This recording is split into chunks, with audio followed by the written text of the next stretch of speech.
We are expecting the governor to elaborate on some of those details in the coming days. We do know a lot can change between now and the fall, and the governor says one thing is for certain, that things will look a lot different when students head back to the classroom. It's been about 3.5 months since in-person classes at most K through 12 Ohio schools, and since those school buildings closed in mid-March, teachers, students, and parents have been adapting to distance learning. Schools have also been trying to make sure those kids have the same access to technology and nutrition they'd normally have.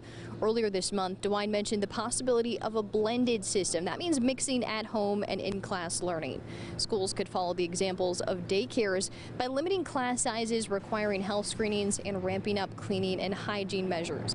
And the governor has said that the state will establish some broad health parameters, but it will really be up to the individual districts and schools to establish their own details about the reopening plan and when they will allow students to head back to the classroom. Local 3 at the State House, Catherine Ross, NBC4.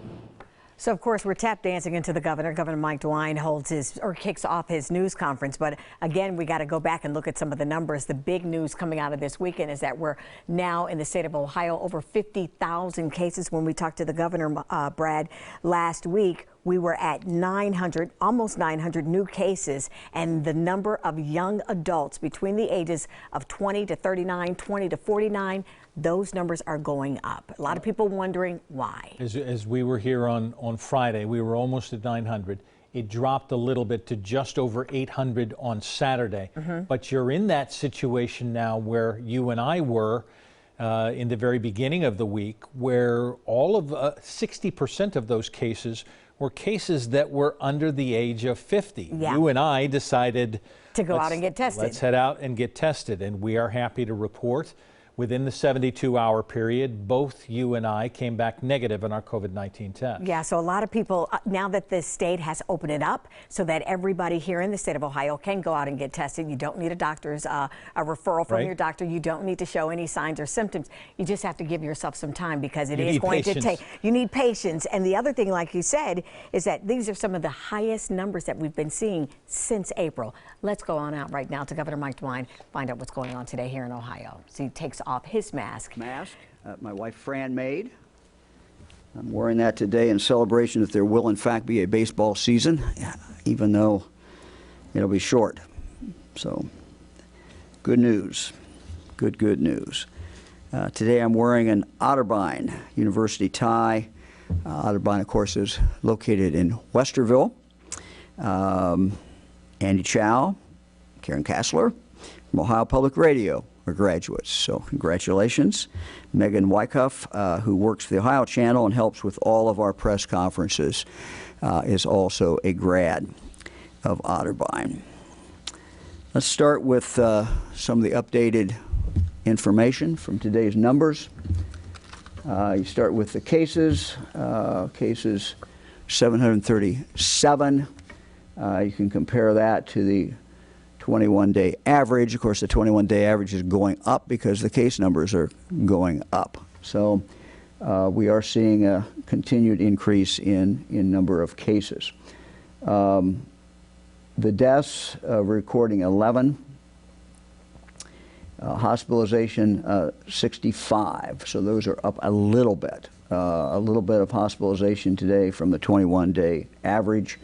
And ICU admissions are up slightly as well. So those are the key data. Let me talk a little bit more about the long-term trends in regard to hospitalizations. And hospitalization is a lagging indicator, obviously. Someone is infected, it takes a while, they get sick, go to the hospital. But last week is a significant week. From June 21 to June 27. It was the first week of increasing COVID-19 hospital utilization in the state for over 2 months.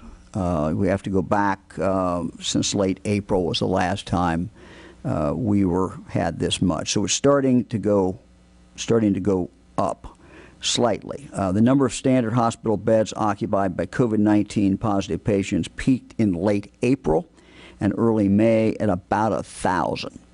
They reached a low of 513 on June 20th. So June 20th was our low.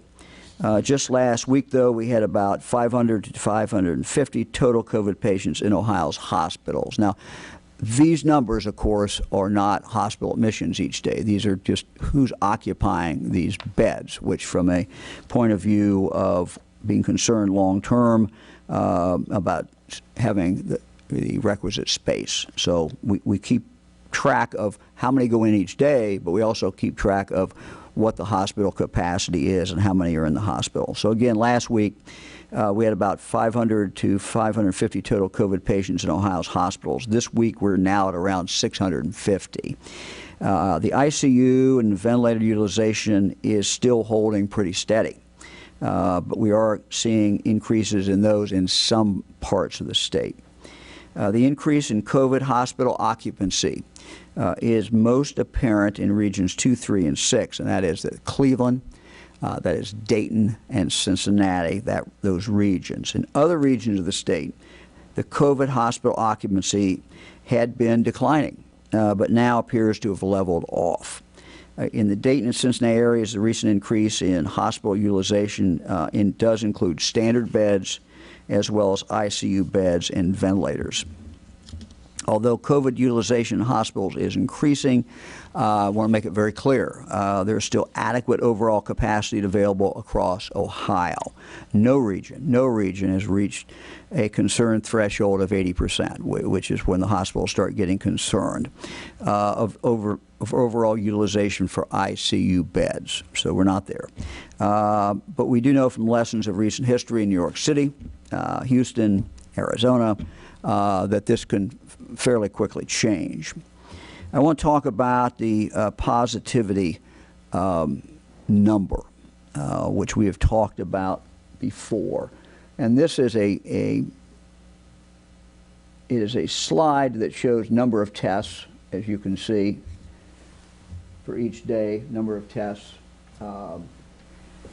And it also shows the positivity rate, which was at last one was at 4.7. Now I know, we have increased testing, as you can see, and we're very happy that we've done that. We're not where we want to be yet. We got a ways to go, but we've significantly increased testing, and people have done a very, very good job across the state getting those numbers up. The testing is so very important, so we can determine who has it, because many people have it and don't know they have it, do not really have the symptoms. But finding out who has it so that they can be taken care of, and also we can slow the spread of COVID-19 is so very, very important. And I know, because I've gotten calls about it, that some people think, and are wondering at least, if the increased cases that we are seeing is simply because Ohio is testing more. Certainly some of that is due to that.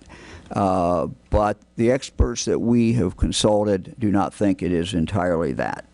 So what you have to really look at to make that determination, or to get some idea of whether it's caused completely by the increase in testing, is you have to look at what we call the positivity.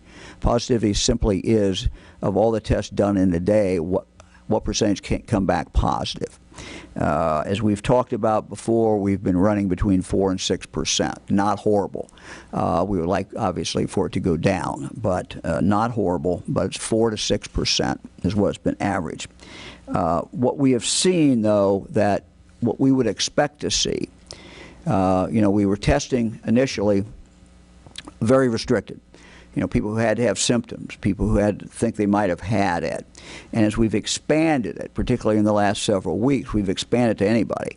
And so as you expand that to beyond the group of people who have symptoms to a much broader group, one would assume that your positivity rate would expect the positivity rate to drop. That would be the normal thing that you would expect, because you're testing not just people who have the symptoms, but also people who have no symptoms at all.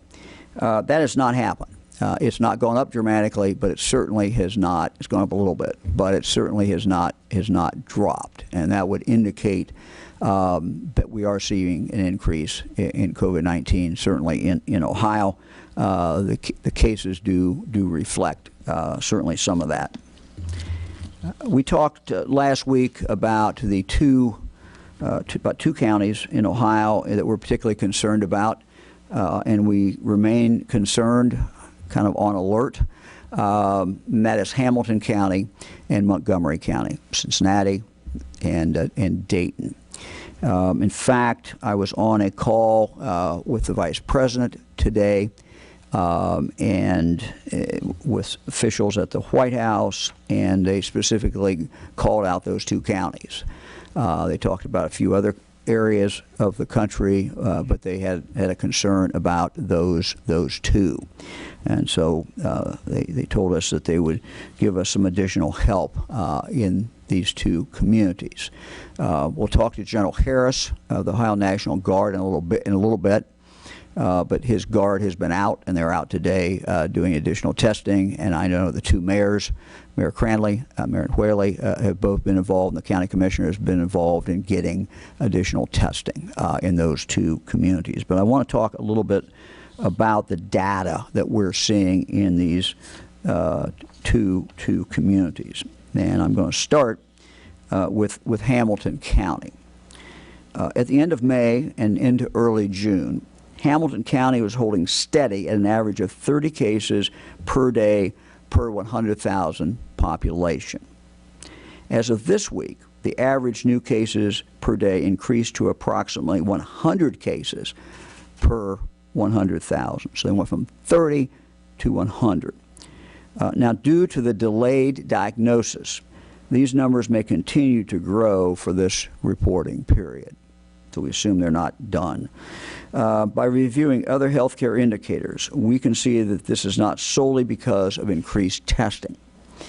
For example, more people are visiting their doctors more often and being diagnosed with COVID-19. In 1 week's time in Hamilton County between June 15th and June 22nd, those numbers nearly doubled from 40 to 78 visits per day. Additionally, we're seeing an increase in additional utilization of other healthcare services. In Hamilton County and the surrounding southwestern Ohio region, hospital utilization by COVID-19 positive patients reached their lowest level of this epidemic during the first and second weeks of June. However, as I mentioned earlier, the number of COVID positive patients being treated in standard hospital beds, ICU beds, and on ventilators has steadily increased. In fact, in Hamilton County, the number of COVID positive patients has doubled from a low of 65 on June 11th to more than 130 this weekend. Very, very concerning. Let me turn now, go up north, a little further north to Dayton, Montgomery County. We're seeing some of these same flags when we look at Montgomery County. There's a noticeable increase in cases over the last month from an average of about 10 cases a day at the end of May to about 40 cases a day in the most recent week. The community is also experiencing early signs that more people are seeking medical care for COVID symptoms. For example, outpatient visits grew from an average of nearly 7 visits per day to 27 visits per day. For the hospitals in our west central region, that region that Dayton is in, the number of COVID positive patients in standard hospital beds, ICUs, and ventilators has also doubled since the first week of June. Doubled. COVID-specific hospital utilization is approaching levels not seen since the earlier peak of the pandemic in April.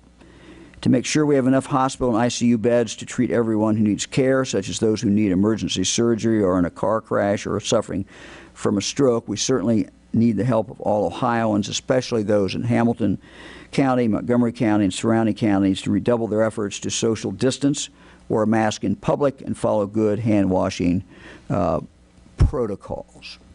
And again, that is not the only reason that we are concerned. We're obviously concerned about what goes on with our hospitals, but we're concerned ultimately, the most important thing is human life and protecting people. So what we are seeing in Montgomery County, what we're seeing in Hamilton County is not good. We got an alert on basically, and we'll talk some more about those counties in a little bit.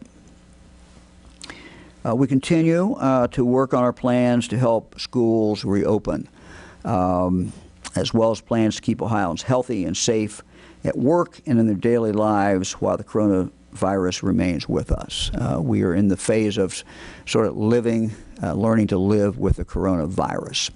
And so we are working on the next phase, the next plans, which we will announce. We hope to announce at the latter part of this week. These new plans will take us into the next phase, a distinct and different phase of continuing to keep Ohio open as we head into the second half of 2020. As I said, I expect to have an update on these plans on Thursday. So we hope to be able to tell you on Thursday what the new plans are as we move forward. Therefore, our administration will be extending existing health orders through the week as we finalize these vital plans. So no one should read or speculate anything into that. We're just extending what we have right now for a few more days until we've totally developed the plan as we move forward. Barring any breaking news, we will not be having a regular press conference tomorrow because Fran and I are participating in a virtual roundtable with the First Lady of our country and members of the Trump administration to discuss challenges faced by our nation's children's service system, something that I have been interested in since the time I was a young assistant county prosecutor in Greene County. Fran and I will be sharing the work of Ohio's Children's Service Transformation Advisory Council, which I convened last fall to conduct a top-down review of Ohio's foster care system and to work on solutions. But I also look forward to hearing from other states, and we look forward, I believe, that there will be young men and women on that call, on that Zoom call, who have in fact been involved in foster care and have been part of the foster care system. So we look forward to that. You know, the pandemic has shined a spotlight on a lot of disparities in Ohio and across our country. Shined a spotlight on disparities faced by individuals of color and by those living in poverty. Tragically, those same disparities are seen in Ohio's foster care system.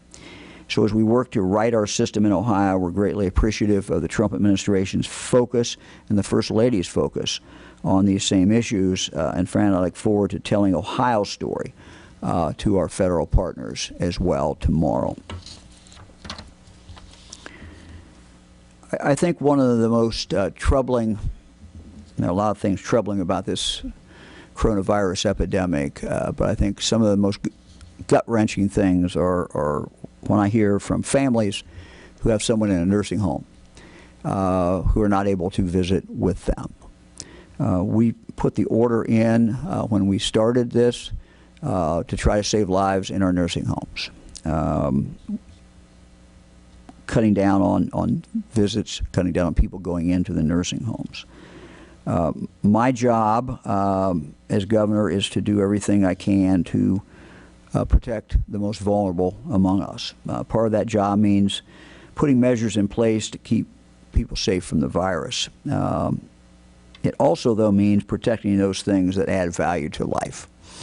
And visits by family members to nursing homes, to their loved ones, is certainly something that adds value to life. And I know that this has been gut-wrenching for families not to be able to see in person their loved one.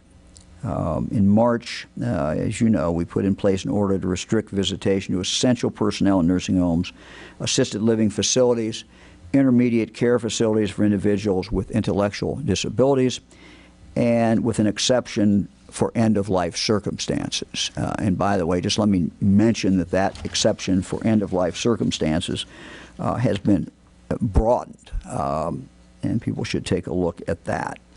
But we realize that the lack of in-person engagement with family and friends who live outside of these congregate settings may significantly diminish a person's quality of life who is in one of these facilities. Making visits necessary to address the person's emotional wellness while safely managing potential physical health risk. On June 8th, assisted living and intermediate care facilities were permitted to facilitate outdoor visitation.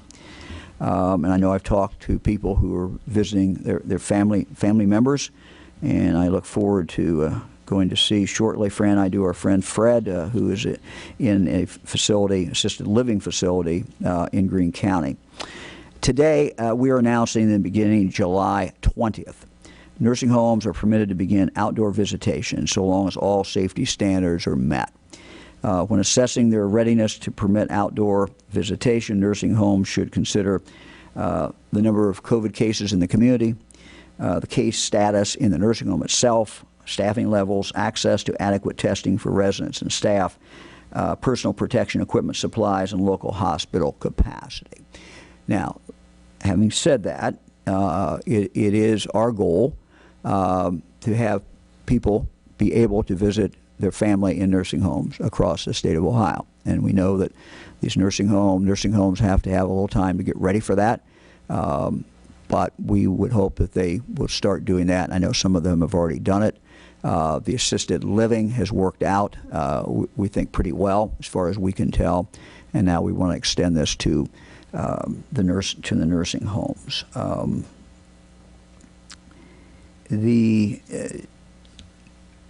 We are in the process, and we'll discuss this with General Harris, but we are in the process of testing every nursing home. And the General and the National Guard are making progress. I know some nursing homes are providing their own testing. Our long-term goal is to test every facility and then have the staff continue to be tested. And we're working with the nursing homes to make sure that happens. So as far as the visitation, once the nursing home has been cleared, once the testing has been taken place, then that nursing home can in fact start opening up for visitation, again subject to the basic standards that we outline. Let me just talk for a moment about this decision, and again some of the things that we did. We looked at the impact on the quality of life a prolonged loss of connection can have on an individual. We looked at requests and listened to requests from families and residents.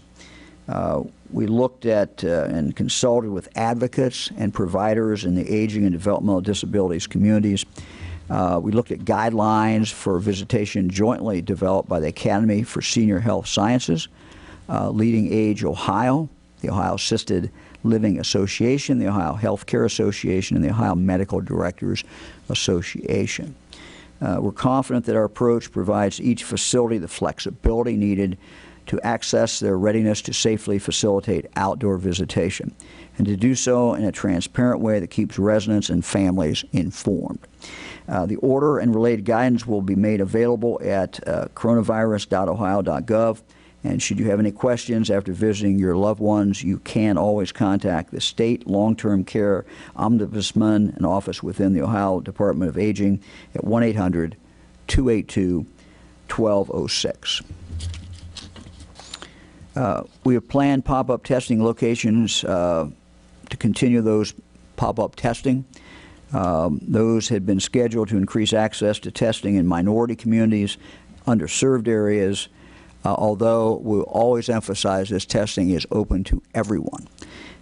In addition, to help meet the demand for testing in areas where cases are increasing, we've added more pop-up locations, and this was one of the recommendations that was made by the White House as well, I might add, today. The Guard will be testing every day this week in Cincinnati, every day this week in Cincinnati. And on some days this week, there will be multiple locations in Cincinnati. They will be testing today until 4 p.m. in Canton, until 4 p.m. in Lisbon, until 7 p.m. on Waycross Road in Cincinnati today. On Tuesday, there are 2 locations in Cincinnati, 1 location in Bowling Green. On Wednesday, there are 2 more locations in Cincinnati, one at Mount Airy and one at Forest Chapel United Methodist Church. On Thursday, we have a pop-up location in the afternoon at the Walmart on Smiley Road in Cincinnati, and in Circleville at the Pickaway County Health Department. Pop-up locations are being added all the time, so visit coronavirus.ohio.gov for the most accurate information. At these pop-up locations, anyone can come and get a test. Please remember, though, that the Guard estimates how many tests they think they're going to have, and they bring those, so there is a possibility that they might run out. So we would suggest getting there early. Again, visit our website at coronavirus.ohio.gov and click on Testing and Community Health Centers to find a testing location near you. Speaking of the National Guard, we're going to bring General Harris in. General, thank you for being here. Good to see you again, and I want to start by congratulating you and your bride, Angela, becoming grandparents. Fantastic. I know that's, Fran, I can say that's a great experience. So, General, thank you. Thanks for joining us, and kind of tell us what's going on with the Guard in regard to the testing around the state. Well, thank you, Governor. Good afternoon. I can say for sure that being a new grandparent and watching my daughter and her husband go through the process and having to deal with the measures that are in place as a result of this coronavirus certainly drives home the point that it's not only here, but it's going to be here for a while, and that we have to be prudent to protect not only ourselves, but the most vulnerable segments of our population. And while we know it's here for the long haul, we know that controlling the spread of the virus is job one for us, and we are dedicated to that, and testing is an important part of that. So the National Guard is fully committed to the testing, and I want you to know that our members are so proud to be a part of this process because it is so good for them, and they're so dedicated to doing something this important and this meaningful. So far we started in the nursing homes, and we've done testing in over 258 nursing homes and tested over 25,000 people. And that number continues to increase and will continue to grow.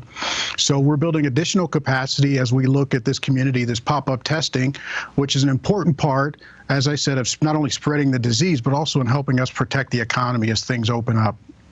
So far, we've done 19 of those sites, and we've tested over 5,000 people there. When I say test, we did a part of the test, which is the sampling, and then we send it off to the lab for the actual testing to be done. It's important to note that this is a step in the process. As with the nursing homes, where that starts with a clinical assessment, this also ideally starts with an assessment by the Department of Health. They're watching a number of measures, a number of leading indicators, which will lead us to those communities where the risk is highest, and we can start the testing there and help control the spread of the virus before it becomes an outbreak. That's the ideal situation. So we get the clinical information on the front end. The Guard goes in and does the sampling.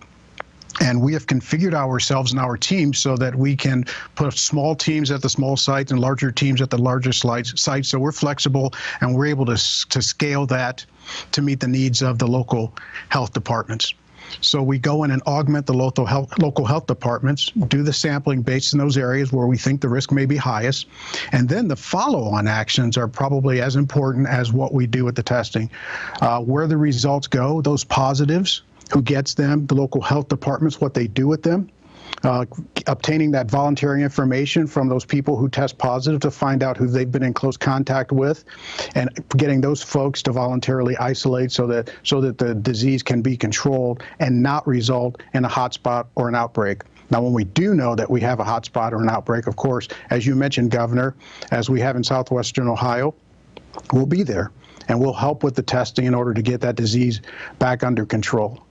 Our teams are comprised of medical folks. They are folks who at least are an EMT or paramedic in their local community.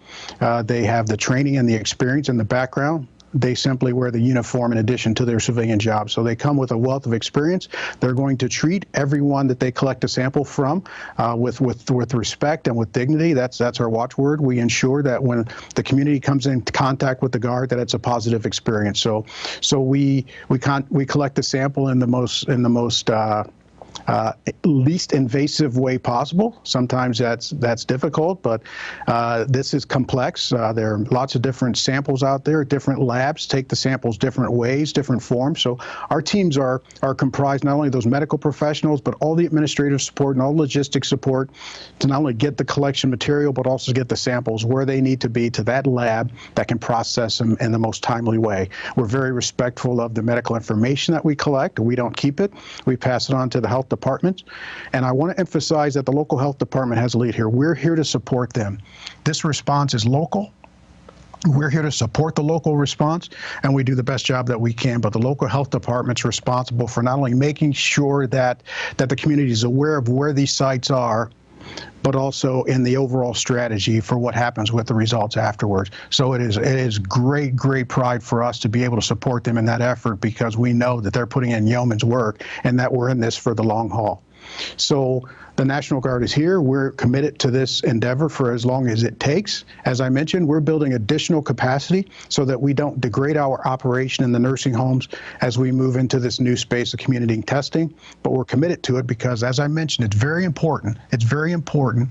And in addition to all the other measures, testing alone doesn't do anything if the other measures aren't in place. If we don't have the tracing that follows up, if we don't have people properly wearing masks when they go out into public spaces, if we don't have the social distancing, then testing simply becomes a way of chasing measures and metrics, and we lose our ability to get ahead of this disease. So we're awfully proud to be involved to help control the spread of this virus until there is a vaccine, and we're in this for the long haul. Well, General, so, Governor, thank you for the opportunity to participate. Thanks for an opportunity to be a part of the team. And as I mentioned, our Guard is awfully proud to be a part of this very, very, very important effort. Thank you, sir. Well, General, I can't thank you enough and the men and women of the Guard. As you know, several of them were in here at our last press conference, and we got tested, and it was certainly not a traumatic experience. They did a great job, and we got our results back. So we hope we know everyone will have a good experience. And we just would again urge everyone, particularly if you're in those areas where we're seeing a significant uptick in Hamilton County, for example, Montgomery County. We're also starting to see some in Cuyahoga County. We would just ask you to get tested. But General, thank you. We're very grateful. Good to be with you. Thanks, sir. Last week, we heard from Dr. Rick Lofgren from UC Health about the situation in Hamilton County. And as we said, we focus a lot today on Hamilton County and on Montgomery County.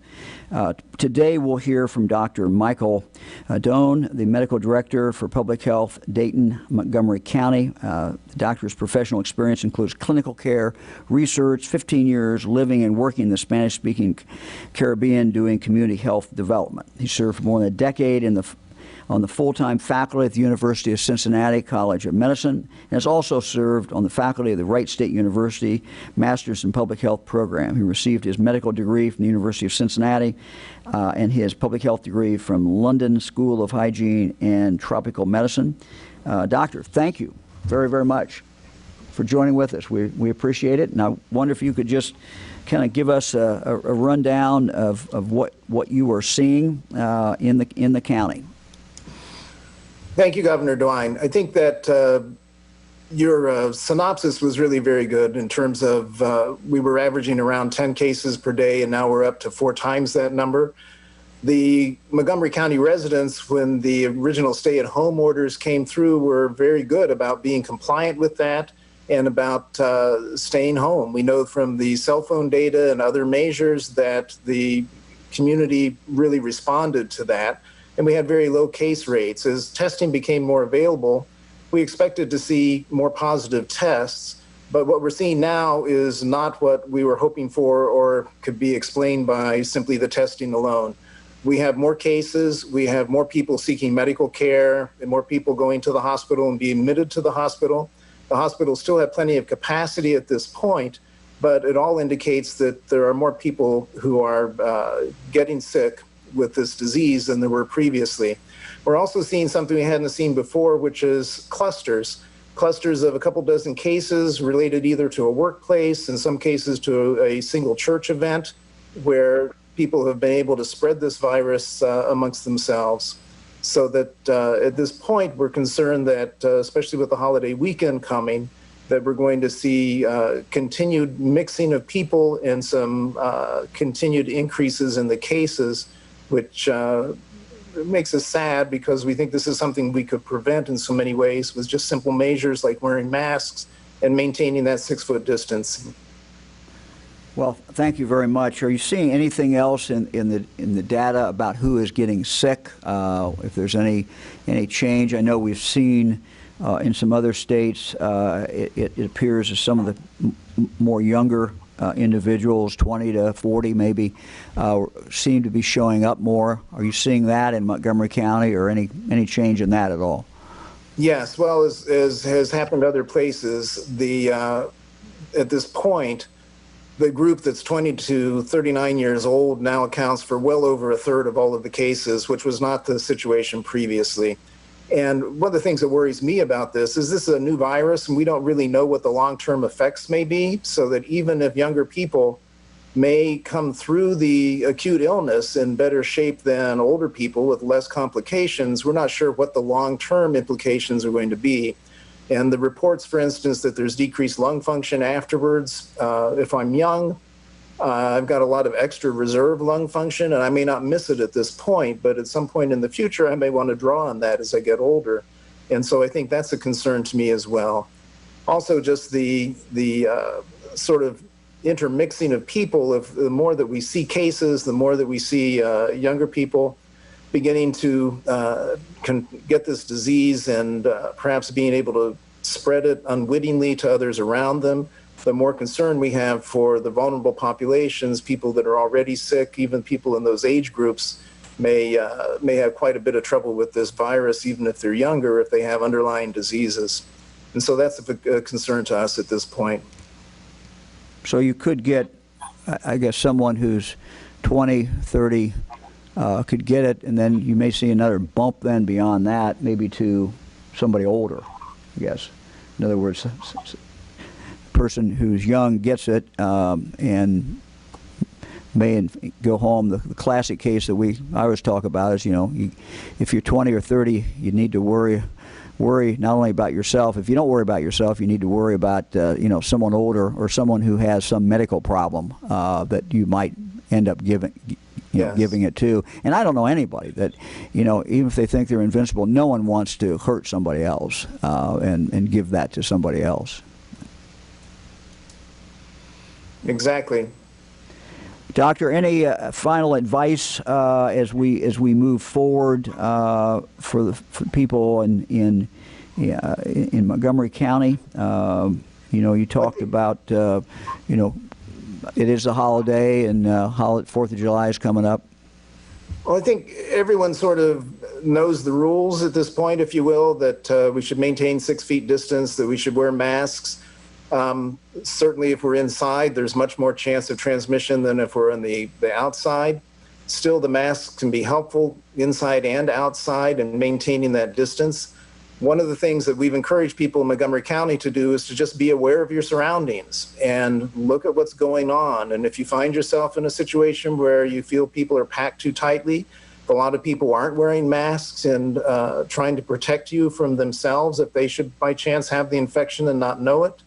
We're asking people to make those assessments, watch where you are, and if you're uncomfortable in a situation, then move out of it. Find to a place that you can go and that you can enjoy the weekend, and you don't have the same kinds of chances of transmission and of getting the virus.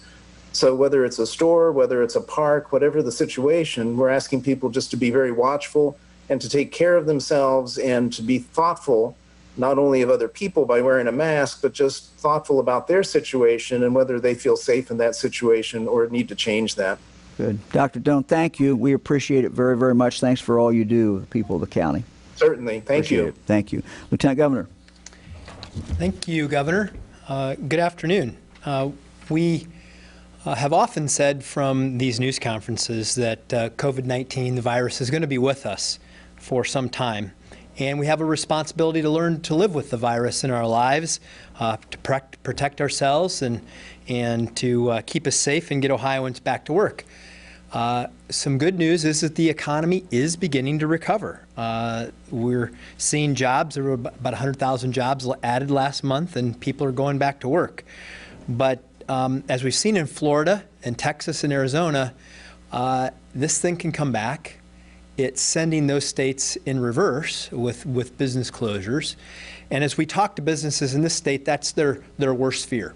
They don't want to go backwards. None of us want to go backwards. We do daily calls with business leaders. We were on the phone with the Akron Chamber of Commerce this morning, the governor and I, talking about these issues, a big fear of theirs. And with the cases rising in Southwest Ohio, I know that the business community there is growing concerned.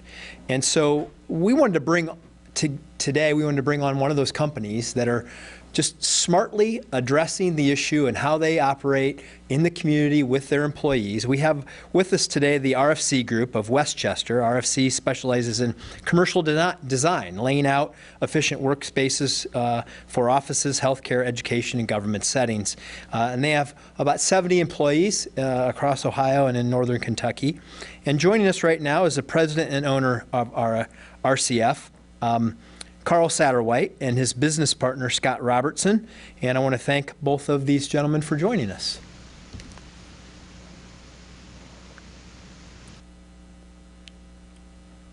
they will be joining us here quickly.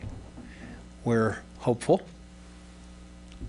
While we're waiting, let me just say also that Andrew Tobias, Cleveland.com, just tweeted me and said that he went to Otterbein as well. So, congratulations.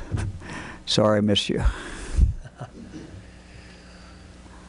Well, while we're waiting on Carl and Scott to join us, I can just say that we've had continued conversations with businesses across the state and talked a lot about what they can do.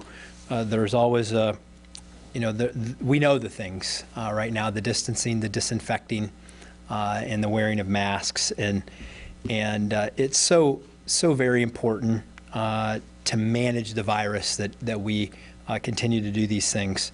As I've talked to a lot of folks, one of the challenges with coronavirus is that so many people just they feel a little powerless. They're like, they feel that the coronavirus is impacting their lives, and they don't know what to do. They feel a little powerless. That's a feeling that none of us like. And as I mentioned, with the cases rising in Florida, Arizona, and Texas, businesses ask these questions. What can we do to make sure that we don't close down? I've also had some conversations with some professional and high school athletes that want to have a season, and they're saying maybe they're young and strong, and they want to know what to do. And remember, I was taken over the weekend to see former Vice President Dick Cheney in his cowboy hat and his surgical mask that looked a lot like this, talking about what this can do. And there was a study that came out that from the Lancet that did there was a review of 172 studies, and it said the mask could result in a large reduction in the chance of a risk of infection. And there are lots of masks. This is the N95. These are mostly for folks who are in medical settings, and I believe we now have Carl and Scott with us. So, gentlemen, can you hear me? Yes. Great. Well, I was saying that you have taken a great deal of effort in your business to create a safe work environment for your employees and those employees who go out into the community. You are aware of the trends in Southwest Ohio, and as a Southwest Ohio business, I know you represent the voices of many businesses that want to make sure we go forward and not backwards. And I want to just give you a little bit of an opportunity to share with the public about what you're doing to keep your employees safe, to keep a safe environment when you go out into the community, and to help make sure you're doing your part and encouraging others to do their part to control the spread of the virus. So I'll start with you, Scott. Thank you, Lieutenant Governor. We serve many essential businesses, 5 hospital systems, financial institutions, etc. And so it was important for us to be able to stay open and be healthy and follow the appropriate protocols. So we have a return to work plan, not only for RCF Group, but for all our clients, many customized in their own way, because corporations behave differently, hospital systems behave differently. And this, as the previous speakers have said, and you and the governor have said many times, this is to be respected, and we need to learn to live with it. And we're all hearing it a lot, but it is about wearing a mask. It is about social distancing and about washing your hands and being respectful of others. And so here at RCF Group, we've done those things. Carl? Thanks, Scott, for this opportunity to be able to share. Also in our toolbox are these 2 o'clock briefings. And they're allowing us not only to just talk about the things that are important, but also to be about those things. So we are actually actionable advocates that are exhibiting many of these statewide messages. So as we continue to be able to do that not only for our staff, but also for the customers that we do business with, we're also able to share corporate best practices.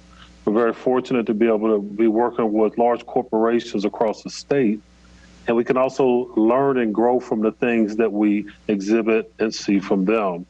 So we're able to be that kind of a conduit to be able to share those best practices across many spectrums. Because obviously in the midst of COVID, we have folks working from home, folks working in the office, and we have hybrid solutions. So we're having to be between all of those messagings to be able to deliver those best practices. I would add that a lot of what this is about is leadership, is leading by example. So Scott and I can't just talk about these things without doing them. So we wear a mask. We exhibit that always. We make sure we have 6 foot distancing. And even just this morning, we really added a step of, as we start returning employees from home, trying to find a way to get some texture around what kind of exposures they may have in their homes and in around their worlds today. So we can be better prepared to be able to deal with those situations when they come back into the workplace. And I think those are the things that all businesses will need to be looking at as employees come back home to their workplaces, because, you know, this pandemic that we're dealing with is across all sectors. So it's being seen across the community in many different places in different ways. And particularly as we're seeing asymptomatic young people, young adults, who can maybe pass these things on without any symptoms. We got to know that we could be carriers nonetheless. So, you know, it's about leading by example. And we're very proud to be amongst the business leadership in this region that is not only exhibiting those behaviors in the workplace, but also working in the community to try to be change agents. Yeah, it's a great point about your employees, because even though you can have them in a setting where they're going to be protecting themselves and each other during the workday, it's what they do afterwards at home in their social lives that also can impact that workspace. And it's great to hear that you're having those conversations with them. Do you, you know, I'm sure you do, but do you believe that that businesses are having those conversations with their employees to emphasize that importance? Absolutely, and those are the things that we're trying to share within our leadership meetings as well. So as we learn things and we see things across the community with other corporations, best practices, things that are working, we're trying to be quick to share those things so that we can also be making a better region for us all. And obviously, as a business owner, you're trying to balance the health and the business aspects, but you're showing that it's possible. You can create a healthy environment and you can have a successful business at the same time. Absolutely, and you know, this is going to be a long road back for the whole state. So all of us doing the right behaviors. I'm very proud when I watched the reports to see that Ohio's in a good place. So like many, I've been alarmed that we have been spiking as a result, I believe, of not staying diligent as we had been earlier in the process. So we clearly, as a business community, want to be a part of changing that trajectory and start making sure that we can start bringing our own numbers down as we continue to test, but make sure that we are exhibiting the practices that your leadership is giving us on how to function in the workplace. And as a final question, as we see the cases in Southwest Ohio begin to rise, you're a Southwest Ohio business. What's your message to other businesses and the people of Southwest Ohio? Well, my message would really be to exhibit from the top. This is something that is difficult to just talk about if you're not going to be walking it out. Staff, employees, customers, and community are really watching our behavior. So we can't say do something and not do it. We have to be the evangelists in the moment right now so that we can actively advocate for change and leaders can be seen walking out the change they want the community to be.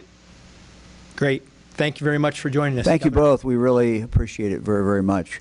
We're ready for questions.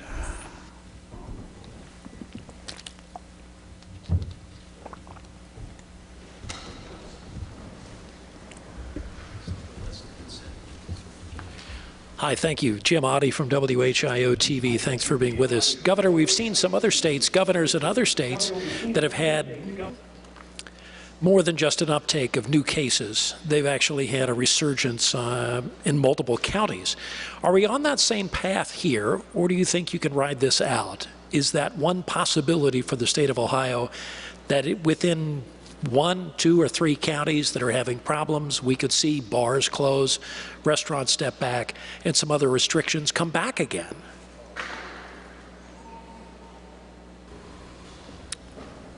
Well, I think what you're seeing in Texas, what you're seeing in Florida, what you're seeing in other states is certainly not what we want the future to be for Ohio. And I think that it should be a cautionary tale. When you turn on the news and that's what the lead story is, that should frighten us. It frightens me as the governor of Ohio. And that's why we're working so very, very hard, frankly, to talk about wearing masks, to talk about keeping the distance.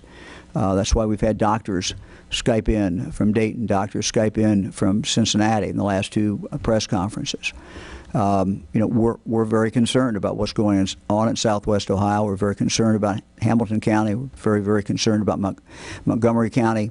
We need more people to wear masks. We need, when people go into a restaurant, when people go into a jewelry store, when they go in and buy anything inside, they need to have a mask on.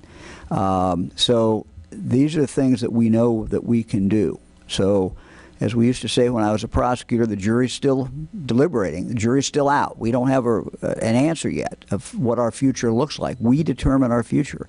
Just as Ohioans determined their future during the early parts of this virus and did a phenomenal job, we have to do that now. The other side of that is testing, and we're gung-ho on the testing. We're pushing it just as much as I can, and our capacity is going up. We need more people to show up, particularly if you're in Dayton, go get tested. If you're in Cincinnati, go get tested.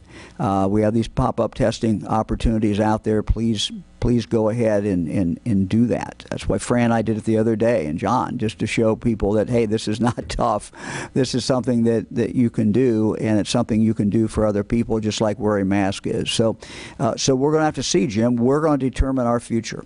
But the one thing we've learned throughout this virus, and we've seen time after time, what we do now is going to impact where we are in 2 weeks, 3 weeks, 4 weeks.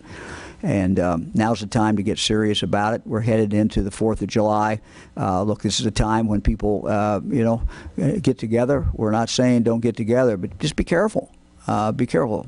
This virus is still very much out there. And as we heard today, even for young people, we're seeing young people get awfully sick sometimes. The death rate is not real high, but some of them have gotten very, very sick. And what we don't know, and what the doctor indicated, is many, many times, we're not sure about what the long-term medical ramifications are about that person getting sick. They may survive, they may come out, but maybe they got decreased lung capacity. And how's that going to impact them in 10, 20, 30, 40 years? So we're right in the middle of this game. We're right in the middle of the game. We're going to determine the outcome. Hi, Governor. Andy Chow with Ohio Public Radio and Television, State House News Bureau. Just wondering, do you happen to have any more data, any more information that points to specific circumstances for why the cases are increasing? Are the cases coming out of people going to certain businesses or gathering in certain places? That's a question I should have asked the doctor, but the answer to that is I don't.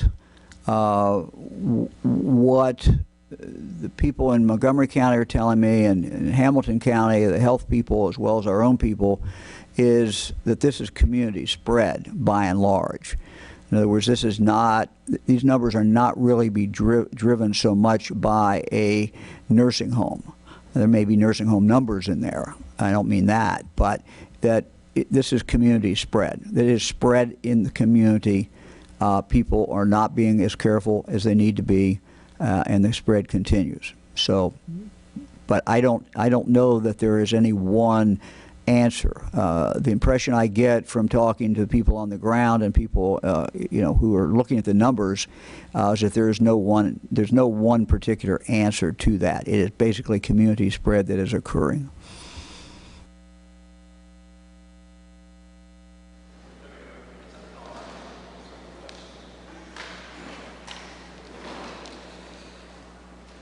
Jack Windsor, WMFD TV in Mansfield. My question is going to be lengthy, Governor. I appreciate your patience in advance.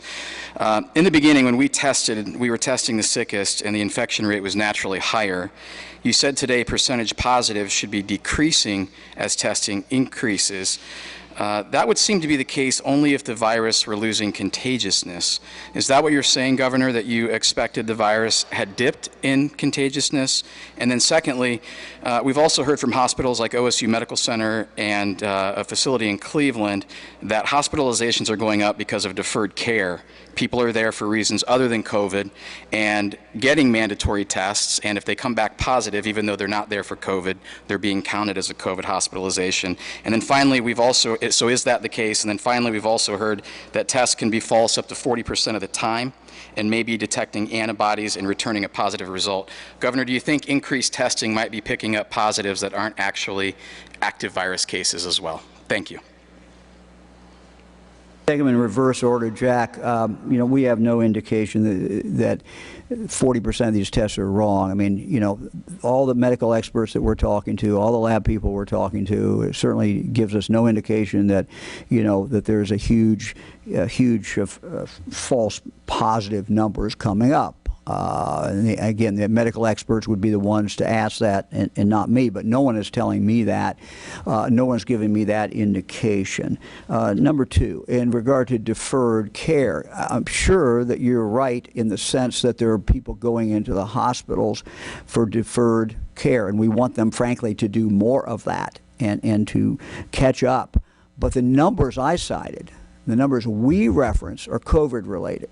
So those are separate from the numbers of the people who are in the hospital. So we look at how COVID is starting to increase. So that's how the numbers we look at. And I'll go back to the kind of the bigger question that you raised. And again, I don't pretend to be the medical expert, but every medical expert I've talked to said you look at the positivity rate because it's important, and everyone who I've talked to says that as you increase testing, you should have if everything being equal, you should have a decrease in positivity. So let me just kind of take everybody through that and maybe put it in words that I understand, and that is that when we started this, we were very restrictive in regard to who got tested for many, many reasons, or the unavailability of the testing or the scarcity of the tests.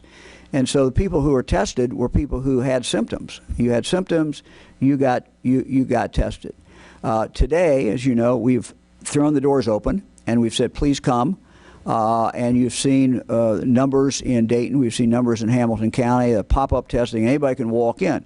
So when you go from a group of people who all have symptoms to a group of people who maybe some have symptoms, one would assume if everything is staying equal, as you expand your universe, the number is going to go down. That's what every expert says. Our number is not gone down. In fact, it's gone up a little bit. I think it was down a little bit today. But it's been fairly flat, maybe edging up a little bit. That is not what you would expect to see if things were staying flat. So that's the answer that they gave me. That's my understanding of what the facts are. Thank you. This is Jackie Borchert from the Cincinnati Enquirer. Governor, what metrics will you be using going forward to determine whether some next steps need to be taken, whether in Hamilton County or Montgomery County or another part of the state? And what will that next step be? Would it be mask mandates or county-specific closures? What are you looking at right now? There are 7 metrics that the health experts are looking at. I will go through those next time because I don't have them written down in front of me, and I'm afraid I will say them wrong. But we'll do that on Thursday, and we'll go through the 7 metrics that are there that they're using. And so when we when I come in, as I've done last several times, and say we're worried about Hamilton County and we're worried about Montgomery County, that is not me looking at numbers. I mean, I can look at numbers, but it is taking 7 different metrics and seeing how those line up. And if they're going the wrong way. For example, out of that 7, and I apologize, I don't have them in front of me, but out of that 7, Montgomery County was going the wrong way on 4, and Hamilton was 5. That's why the alert goes up. That's why the warning goes up, and we start talking about those 2 counties. We're not liking what we're seeing in Cuyahoga County either, but they haven't reached that stage, according to the people health people who are looking at this data every single day. So the answer to your question is we're going to watch these numbers, and when we get an alert, we're going to tell you that we have an alert, and you know, when we become very, very concerned, you know, we'll see where we go. But again, the alert is out there today and last week, and the reason we're talking about it is we want people in Montgomery County and surrounding counties and Hamilton County and surrounding counties to know the data is not looking good. And so we can control our future. I can work on more testing every day, which is what we're doing. And we're getting a lot more testing, and that's one way to run this devil down. But the most important thing we can do is what individual Ohioans do. And as the Lieutenant Governor was saying a moment ago, you know, if we want to be able to go out and live our lives, this mask is a symbol of freedom. It's a symbol of freedom because it's going to, if we wear these, if we get 75 to 80% of the people who are out in public who are wearing this mask, we are going to see these numbers get better. And any kind of thing that we might do that you're talking about, we will not have to do. So this is what we need to do. We need to focus. Will you make those metrics publicly available to show how the different counties are doing? I know some other states have devised similar, like red flag, for example, like a different color scheme to kind of show people where they're at and how concerned they should be. Talk a little bit about that on Thursday. We will, and I'll go through the 7 metrics and talk about what those are, and so that, you know, what we want people to do is to have confidence in what we're looking at and what we're relaying to people. And you know, it should be, I hope, give people some confidence that it's not just our team here in Columbus that's looking at numbers. You know, this is why we've had you know, people in from health departments, and we talk to health departments in Montgomery County, we talk to people in the health department in Hamilton County, we compare notes, we see where they are. And so, you know, we're in agreement with them, they're in agreement with us. We have a problem in those 2 counties.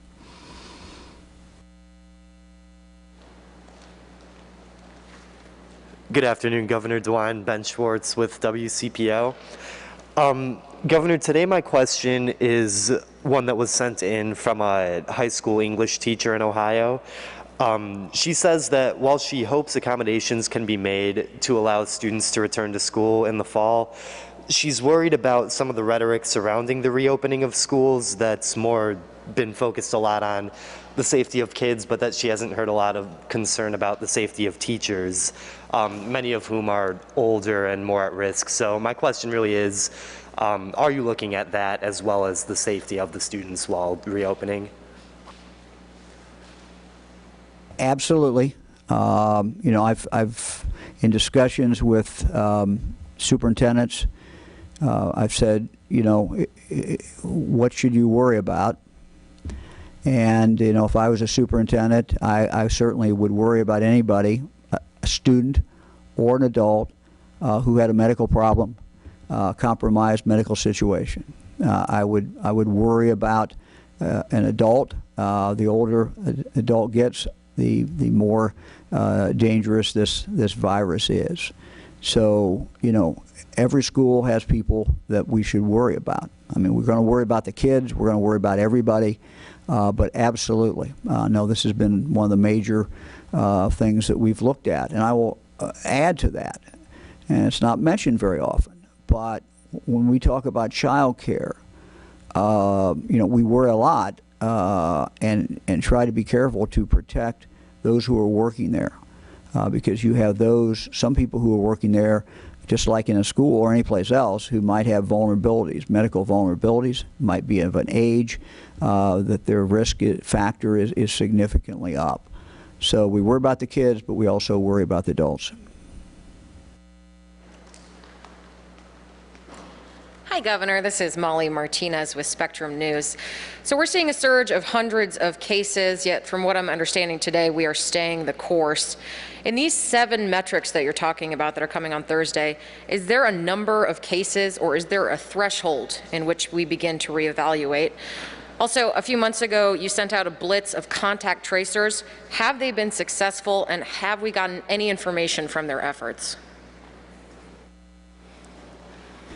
Yeah, I mean, the health departments tell me that the contact tracers are doing what they're supposed to be doing, and that the results are what we would expect. I mean, I was on the phone the other day with some health departments, and I asked them the specific question, are they getting turned down a lot? And is that a problem? And at least on the call I had and the people I was talking to, they did not say that they were having a problem of anything above a normal rate of people not wanting to cooperate. The other part of the question, Molly, was first part had to do, I think, with Molly. This is a process where we continue to learn. We continue to see what happens other places. We continue to learn about this virus. So it's not like we can draw, the knowledge continues to evolve and the ability to evaluate it continues to evolve. Having said that, we have 7 metrics which we'll go into next time. And when you start to see higher numbers of these being reached, the concern needs to go up. And we'll go through those numbers, and not the numbers, but we'll go through how that is calculated. Look, the big picture is this. What we hope is that people will do what they need to do, just as Ohioans have done this throughout this. We've had a little summer now, and people are out, and sometimes people are, not keeping the distance and they're not keeping the mask on, and the cumulative effect is what you're seeing in these numbers. So now's the time to get serious about it. Now's the time, if we want to be able to do things later, we've got to keep control of this. We just don't want this to spike up and get out of control. And we know that what we do today, movement today is worth a lot more than movement in a week. And so this is something we have an obligation to tell the people in the counties impacted and throughout the state. This virus is still here. It is not over, and we got to get serious about it.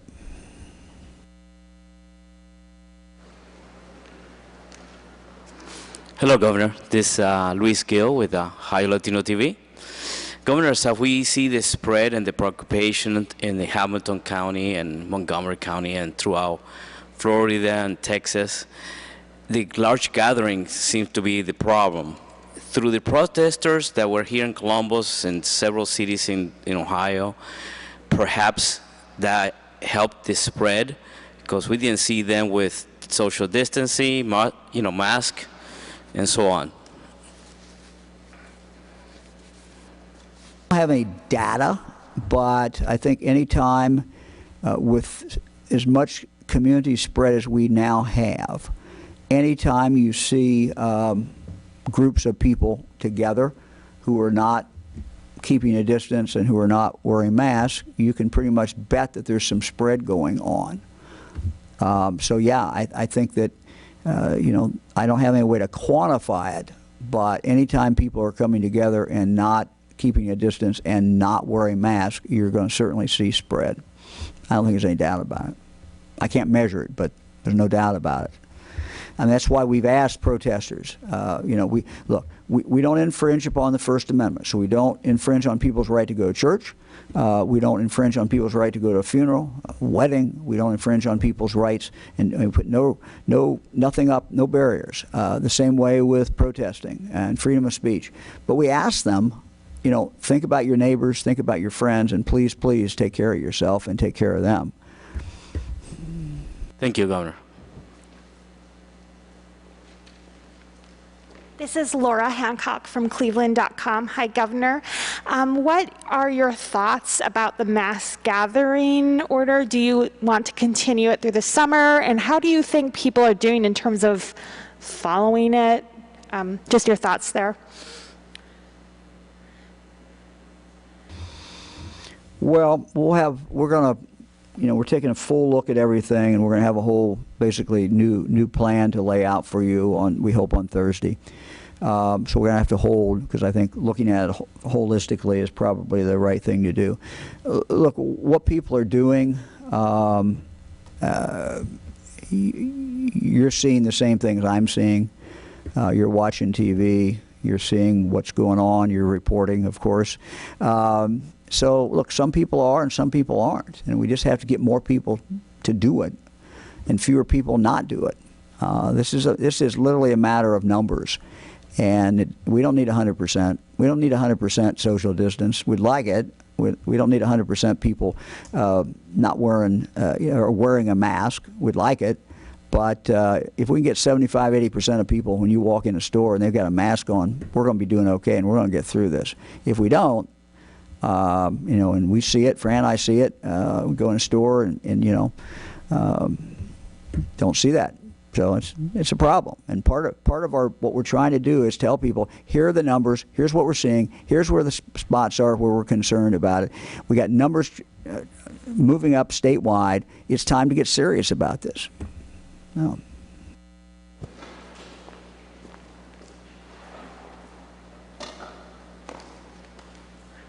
Governor, this is Jake Zuckerman from the Ohio Capital Journal. You've spent a lot of time here encouraging the use of masks, hiring contact tracers, and issuing public health orders. The legislature, and most notably House Republicans, have voted against the use of masks, discouraged the use of masks in campaign messaging, put out misinformation about contact tracing, and stripped the ODH director, or attempted to strip the ODH director of certain abilities. Do you think the legislature is undercutting your efforts here? My persuasion isn't good enough, or I'm not doing a good job persuading. I continue to work on it. So, and I'm going to continue to work on trying to persuade all Ohioans that this really is the way to exercise our freedom. It's the way to be able to live our lives, and that the consequence of not doing these things is a lot worse than the small inconvenience of wearing a mask and the small inconvenience of staying back. Now, look, I don't underestimate it. When you're dealing with families, for example, and people cannot get together, that's big. That's big. Fran and I see that with our family. So, we're all, that's the toughest part, I think, for people. But, what we all want to do is be around for, our grandkids' future birthday parties and future Christmases and whatever holiday that we want to celebrate. And this thing will end. And the other thing I would remind people that, I've had some people who kind of fatalists who say, well, everybody's going to get it, or most people are going to get it eventually anyway. Well, I don't believe that, but even if you believe that, you're better off getting it next January than you are today, and you're better off today getting it than you were 3 months ago. So the medical care is getting better, understanding of it is getting better. There may be more drugs come out, who knows? So there's all the incentive should be in not getting it. There shouldn't be any incentive to get it. And so, again, life is full of balance, and we all take chances, but they're calculated chances. We all take some chances, but, they're calculated. And we're just tell people, lessen the odds that you're going to get it. No one can guarantee you won't get it, but you can dramatically lessen those odds by doing what medical scientists are telling us each and every day. And I guess what, I don't quite understand sometimes, and I get a lot of emails and a lot of texts, but why there's just this disbelief in what the scientists are telling us about the spread of this virus. And it's not complex. There are things that we can do. They're within our hands. They're within our control. Governor, can I add something to that? Yep. Look, I think that all of us at some point in time are going to be asked as public officials, because this is going to be with us for a long time. We're all going to be held to account on what we tried to do to contribute to be part of the solution. And I would just ask everybody in a leadership role, what are you doing to do your part to help make this better? What are you doing to help control the spread so that we never have to look and contemplate the idea of closures again because the virus gets out of control? I think the goal we all have is to keep people safe and to keep the economy open and preserve the freedoms that we have. And these masks, my daughter made this. My daughter Katie took an old T-shirt, sewed it together, two-sided, and we all can just do these small things to make a difference. We're not asking for big sacrifices. We're just asking everybody to do their part.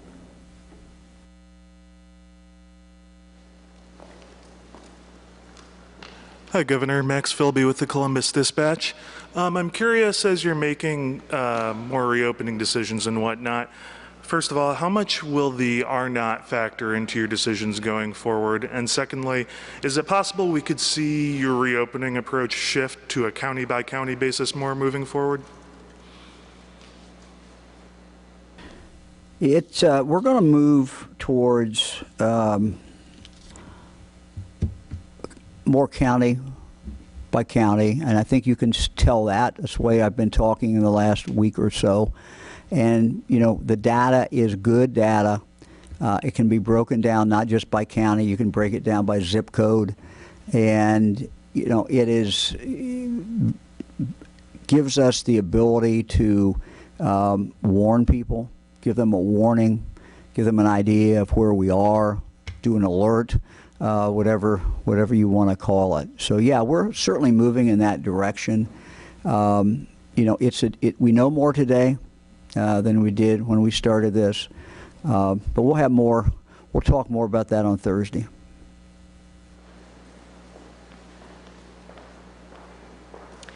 Adrienne Robbins with NBC4. Governor, thank you for doing this today. Over the weekend, the governor of Texas expressed some regret to opening bars too soon. As our cases begin to rise, do you look back and regret any of your decisions, whether it be reopening bars or the reversal in the mask mandate, especially now even the vice president says it's important to wear a mask? Well, I've always said it's important to wear a mask. I made the decision, right or wrong, that mandating at that stage, when we were earlier, mandating that every Ohioan out in public wear a mask was something that a significant number of Ohioans would not accept. So that was the decision. When we all look back at the virus in our rearview mirror, which is a day we are looking forward to, we can go through and look at the different mistakes that I have made as we've gone through this, and I'm sure that there's going to be plenty of them. But I felt we needed to get back to work. I also felt that as we got back to work, we needed to put in place some good practices. We have good practices. I think we've done as well as any state in giving people guidance in how to open their business, how to open their profession. But as many people told me, there's a lot of huge consequences of not being back open. And there are some very, very bad consequences that impact people's lives. So we are trying to balance this, and we're trying to do these two things at once. I think we can do them, but it truly, truly is in the hands of everyone who's watching TV and maybe a lot of those who are not watching in what we do. And we control our future. We do not want our future to be what we're seeing in Texas. We do not want our future to be what we're seeing in Florida. We can control it. We determine what this thing is going to look like in 2 or 3 weeks by what we do today. So it's my plea to my fellow Ohioans. 4th of July, wear a mask. By the way, I'm going to have an Indians one on Thursday, so we're celebrating baseball.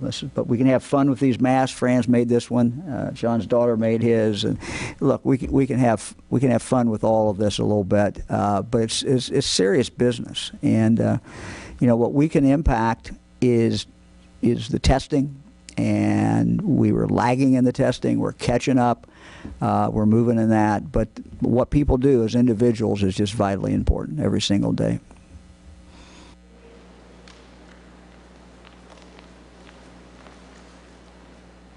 Hello, Governor. This is Shane Stegmiller from Hannah News Service. As we were opening back up and the country was opening back up, there was a lot of talk about doing antibody testing to see who might have already had the virus, kind of give us an idea of how far it's spread.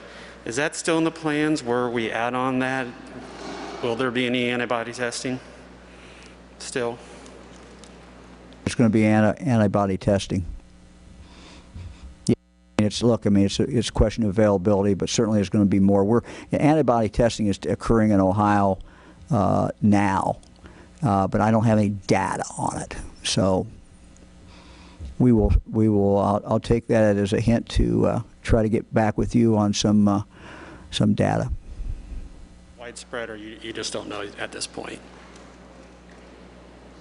Numbers. I mean, it does appear on my report, and so I can't remember what the numbers are. It's a much smaller number, of course, but I'll get that for you, or Dan can get that number for you. We can give you some numbers on that because we do have numbers on that. Thank you, Governor. Good afternoon, Governor. Jeff Reddick with ABC 6 News here in Columbus. Long briefing today. Thank you for taking all these questions. Wonder if you could just reconcile for a moment. You began the news conference talking about how much more serious the numbers have become in certain parts of the state, and then announced the order to allow more visitation at nursing homes where our most vulnerable population lives. Can you reconcile the two? Yeah, I mean, we've looked at this visitation in nursing homes for a number of months. We are now a number of months into this, which simply means that there's a lot of people who have been locked up and cannot have visits from their family. And so we've weighed this. It is weighed heavy on me, I will tell you that, and on Ursel McElroy, who heads up our Department of Aging, and on anybody who has looked at this, because these are tough decisions. On the one hand, you do not want to introduce the virus into the nursing home.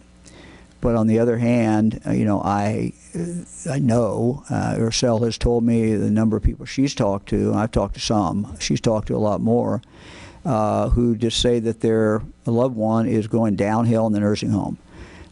Some have dementia.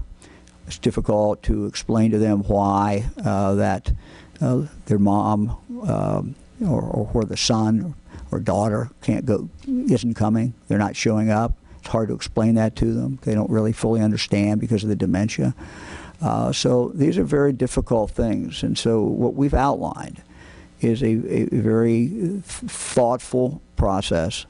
I think that virtually every group that has looked at it, we've just gotten input, and we've taken everything that everybody has said into consideration, so that once testing is done in the nursing home, and if they don't have the virus in the nursing home, then other things have to take place as well. Then visitation can take place outside.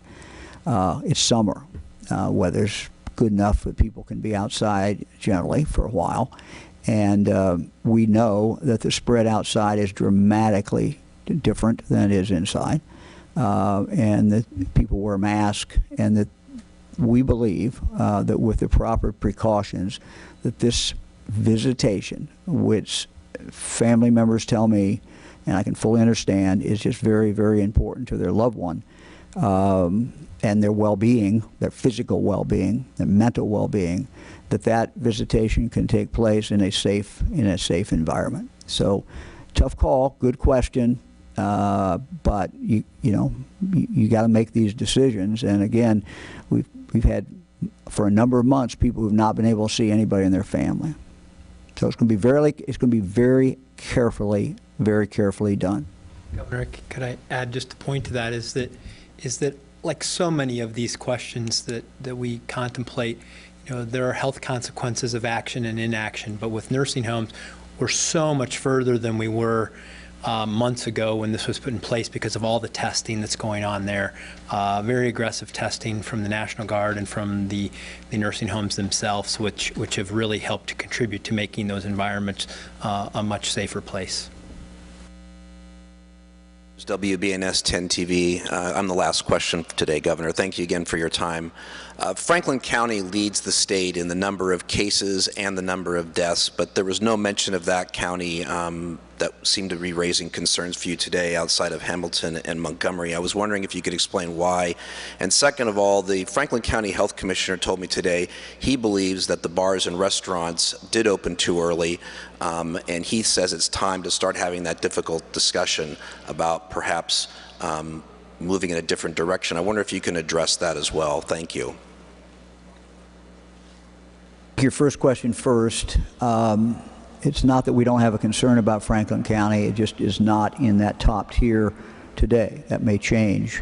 What I'll try to do, or what I will do, is to give you a more thorough kind of description on Thursday of what we're seeing with all the counties, and kind of give you an outline of that.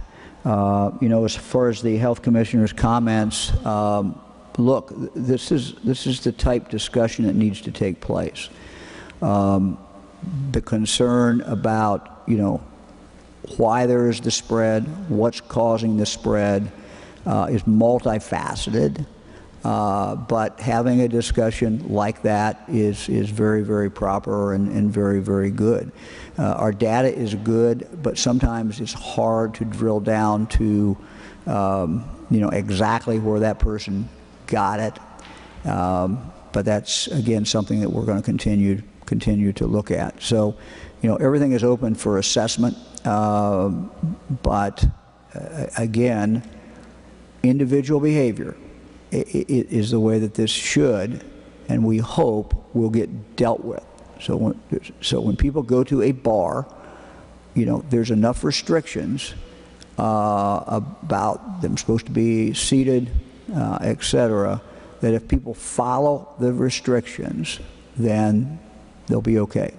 But it's certainly something that we need to look at it. I want to thank you all very, very much. Sorry we changed the date on everyone, but we got the invitation from the White House to talk about foster care, which I thought was very important. Fran and I look forward to do that tomorrow. And we will see you all back here, we hope, at 2 o'clock on Thursday. Thank you. As the governor just said, his Monday briefing because he had to change plans, doing a virtual meeting with the First Lady tomorrow with his wife, Fran. And he updates us on the numbers. Brad Johansson, Darlene Hill, as we wrap this up. Numbers going down just a touch, now in the 700s, but the case is still there. And he points to the two counties, Hamilton County that houses Cincinnati, Montgomery County that houses Dayton. Right, those numbers are very interesting with 737 new cases, 11 deaths, and 65 hospitalizations. He goes really into detail there, talking about the need to go out and get testing, as you said, if you are in Southwest Ohio. And he even said, what we're seeing in Texas and in Florida, we don't want that right here in Ohio. And this frightens me. So if you are out at a bar, if you are out someplace, wear your mask, practice the social distancing, do not touch your face, and use the hand sanitizer. He's saying, I cannot enforce this enough. I cannot remind people out there enough to do this because we are seeing the numbers here. That 75 to 85% would go down if people would just wear masks. 75 to 80% of people doing that. Adrienne Robbins is, of course, always with the governor. She joins us now with a breakdown on exactly what he had to say today. Adrienne? Well, Brad and Darlene, you talk about the importance of wearing a mask, and Governor DeWine said the same thing today, but once again, stopping short of mandating that mask. He said that it is really in the hands of every Ohioan to keep us safe. He made the point that our movements today will ultimately affect the coronavirus numbers here in a couple of weeks, and obviously right now those numbers are concerning. The governor saying our numbers are in fact going up. Now, many have wondered if it's the case that our numbers are going up because we are seeing increased testing, but the governor said they're following the positivity percentage, and because of that, they know that our numbers are in fact going up in general because we're seeing more spread, especially in the areas of Dayton and Cincinnati.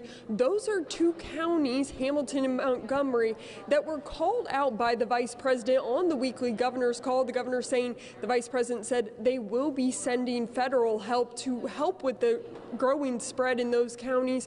But ultimately, the governor talking a lot about Florida, a lot about Arizona and Texas, where coronavirus cases are going up. He said it should be a cautionary tale to all of us. We don't want Ohio to get there, and so we need to go down a different path than those states have. So once again, the governor pushing the same things he always says: wear your mask, social distance, especially with a holiday weekend ahead of us. Brad and Darlene. All right, Adrienne, great job of wrapping up, of course, the news conference there with the governor there, and he's talking about, you know, these pop-up testing sites. We talked about the one that you and I went to last weekend here in Columbus. There are a number of them. He said every day this week, as a matter of fact, there will be a pop-up testing site in the Cincinnati area. Check out the website coronavirus.ohio.gov to find out those locations. If you live in the area, even if you don't have any signs or symptoms, even if you don't have a referral, go. The testing is free. Just be willing to give your time. I think the concern now is for Thursday. As the governor says, on Thursday, we will bring a distinct and different phase to Ohio that we announce. Until that time, we extend the orders that we have now. For a couple of days. The anticipation is what may be happening on Thursday. Yeah, well, we do know after listening to his news conference today what is going to happen July 20th, and that is when he says nursing homes around the state can be opened. He just talked about how the need there is going to be to have everyone in those nursing homes tested, from the patients to the employees, to make sure that everything is okay, and he wants to open them up on July 20th. So that'll be a good thing for a lot of families, of course, waiting to see their loved ones that haven't been able to see them. Plenty to wrap up. We'll do that at the top of the hour. Thanks for joining us.